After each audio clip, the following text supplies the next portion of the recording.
My dad, well, his nicknames are Mr. Moan, Uncle Pleasant. That gives you an idea of his persona, but that's not really who he is. He does a lot of things for a lot of people, but he does them undercover. He probably doesn't enjoy getting this award because he really likes to keep things quiet and likes to do it because it's right. He's a man of deeds, not words. Dick is an angel, provides act of kindness and expects nothing in return. He embodies what an award like this is all about. Christmas Day, I left church with my daughter, and we had scheduled a ski trip, January 5th or 6th, and I says, Megan, I got a swelling on my throat. So I called my doctor, and he said, well, come in January 2nd. My father had never been sick other than a regular flu in his whole life. We were both at a place where we really enjoyed each other's company, and I had had a significant birthday and thought, okay, life is great. This is wonderful. We're having a blast. And then it was like the rug was pulled out from underneath you. This tumor was in the left tonsil, extending to the tongue base, extending to the larynx, and extending to the soft palate. It was serious because success rate is not 100%, it's not 70%, it's not 50%, it's less than 50%. And the hardest part for him was to understand why he was sick. He needed a concrete reason. And his doctor finally said to him, looked him straight in the eye and said, it's bad luck. That's why you have cancer. And that was enough for him. The first time I went in, they bolted me all down. Everybody left the room, the doors all closed, the machine started up. I lasted about 5 minutes of approximately a 20-minute treatment, and I freaked out. Just the thought of being confined, being bolted down, nobody else is in the room, you're listening to the radiation, you'd hear that sizzling sound, just got scared. So they told me, well, we can sedate you. Well, I went back up to my room because I was on chemo. And I sat there and I says, I have to have 59 more treatments. I cannot be sedated. I have got to do this. I have got to pull myself together.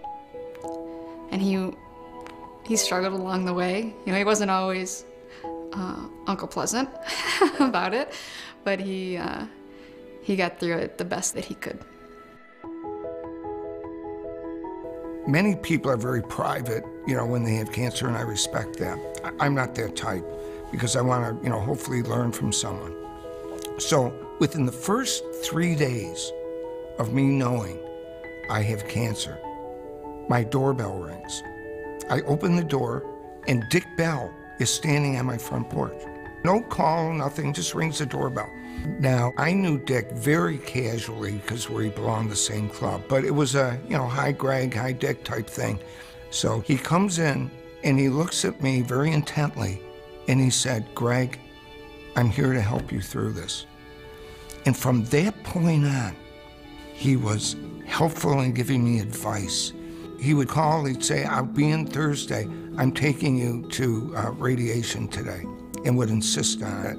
He is one of a kind when it comes to generosity. And the big news is his personal giving of himself. Our daughter had been diagnosed with a brain tumor, and we were waiting in the waiting room one day, and Dick showed up, and he's in there, and we're kind of, you know, what's up? And he kind of made reference to, geez, who's down here getting treatment? We said, Alyssa is. And he immediately had a look on his face like, oh, man. They would come in with Alyssa every morning, and it would just break your heart. We just became kind of friends. I just always made it a point to say hello to her, and then she'd go off for her treatment. And she kind of inspired me that a little girl, she had to be scared to death, but she always found time to smile and say hello. Every morning we'd chit-chat. You know, he'd come in and call Alyssa princess, flirt with her like he did. And we became friends. The last day of her treatment, it was a Wednesday, April 6th, and she brought me in this little doll. And she says, I want you to have this as a present. Because she knew this was going to be her last day of treatment. She wouldn't see me anymore. So she gave me this little doll, and I said, Alyssa, thank you very much. That is so nice of you. I said, I want to buy you something for your birthday. And I said, when is your birthday? In her little voice, I can almost mimic it, she said, August? I says, August what? She said, August 2nd. I says, that's my birthday. So right away, I mean, his eyes got big. They had the same birthday. And sure enough, August 2nd came around and we had a birthday party for Alyssa. And lo and behold, walking alongside our house was Dick Bell showing up at the birthday party with a big, huge purple unicorn to give to Alyssa.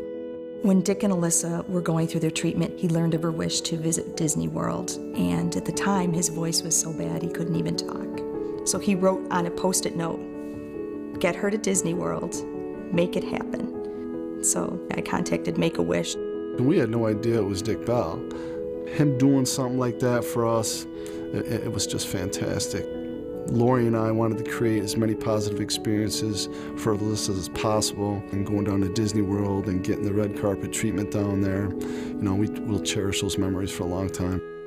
She died August 26th, a year later, of a little girl.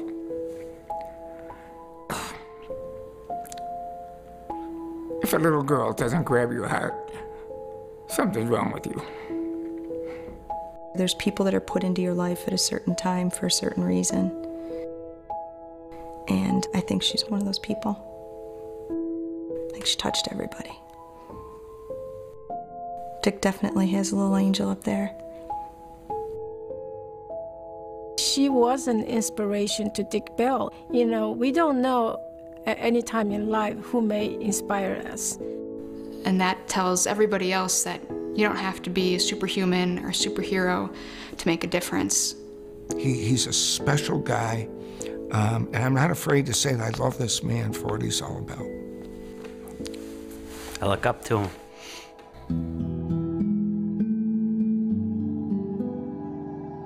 Dick Bell has made a wonderful gift of a professorship here in the Department of Radiation Oncology. We're very, very grateful to him, and I think he's such an inspiration.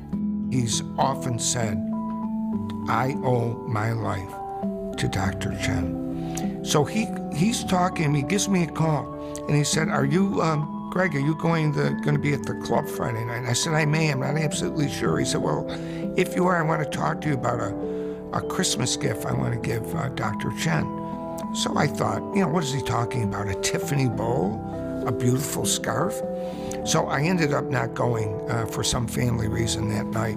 I get a call from Marion Leahy from the Cancer Center. She says, look, Dick Bell wanted me to let you know about the gift he's giving to Dr. Chen.